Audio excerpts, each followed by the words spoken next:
All our Sports Today family members, we are gearing up for the Super 8 encounter between India and Afghanistan that's going to happen at Barbados tomorrow.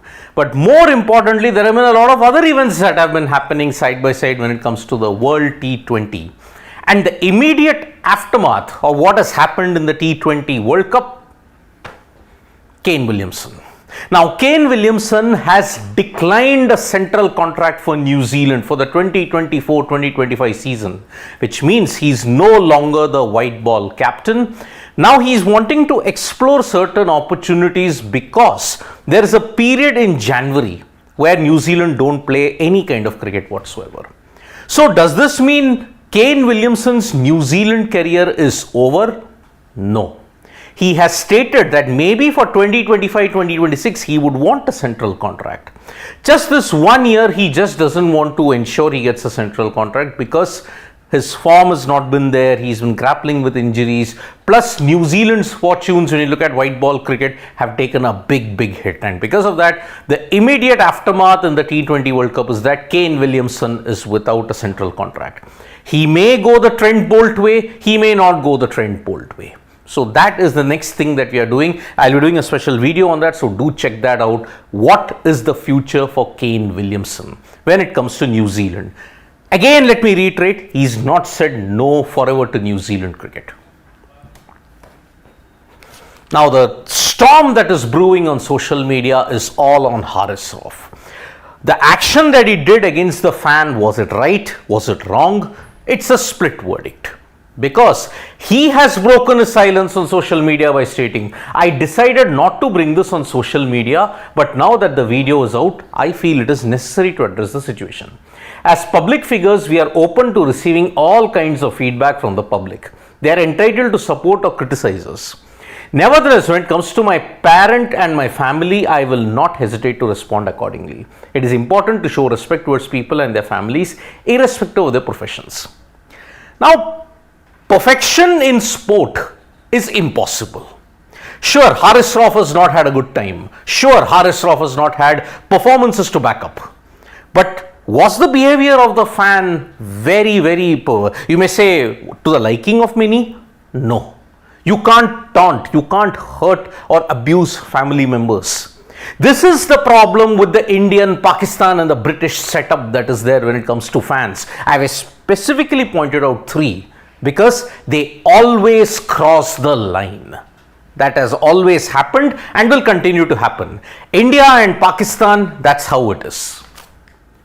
Now, Mohsin Naqvi, the PCB head, has given a very strange comment on social media because he said, strongly condemn the appalling incident involving Rauf. Such actions against our players are completely unacceptable and will not be tolerated. Those who are involved must immediately apologize to Rauf, failing which we will pursue legal action against the person responsible. Now, I am no expert in international law, but how can the PCB take legal action against an American citizen? We are assuming he's an American citizen for an incident that has happened in Florida, not in Pakistan.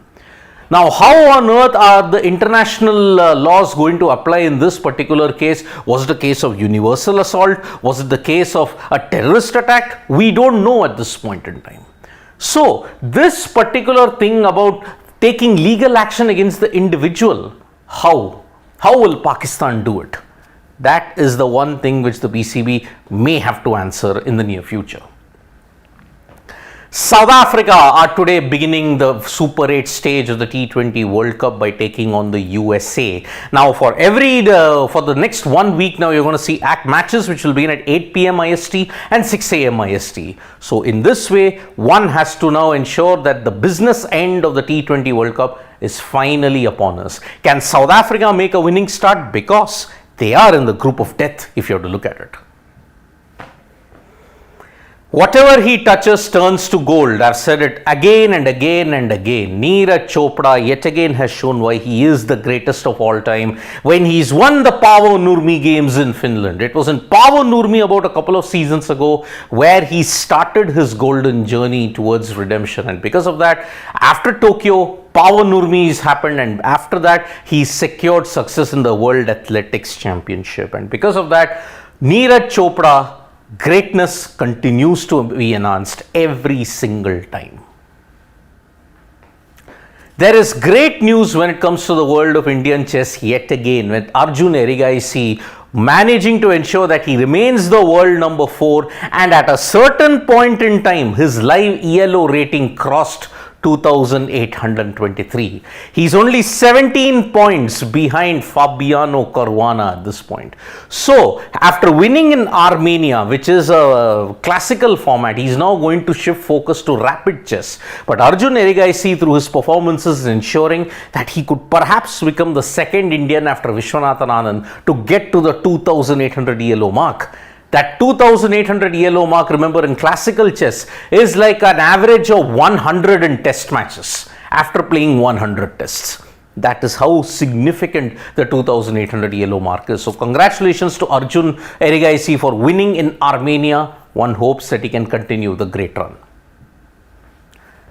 It seems that everybody in the world wants to jump into the Thala for a reason bandwagon, and FIFA World Cup, when you look at it, Thala for a reason for Cristiano Ronaldo's team, because Cristiano Ronaldo and MS Dhoni, one similarity is they both have the 7 jersey. He is CR7, MS Dhoni is 7.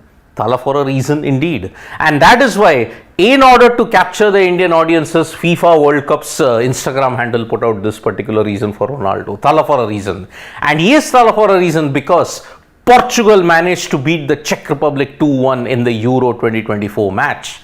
But that same can't be said about, unfortunately, Kylian Mbappe, because Mbappe suffered a bloody nose and he was injured, but France managed to hold out for a 1-0 win against Austria in the Euro finals. Now, whether he is going to be fit for the next couple of games, that remains to be seen now, but it was indeed a graphic, horrible injury for Kylian Mbappe, and one hopes that he is fit. He continues to have this Euro jinx wherein he suffers an injury and then just does not perform to his optimum in the Euro. So that's why the Euro jinx continues to haunt Kylian Mbappe at this point in time.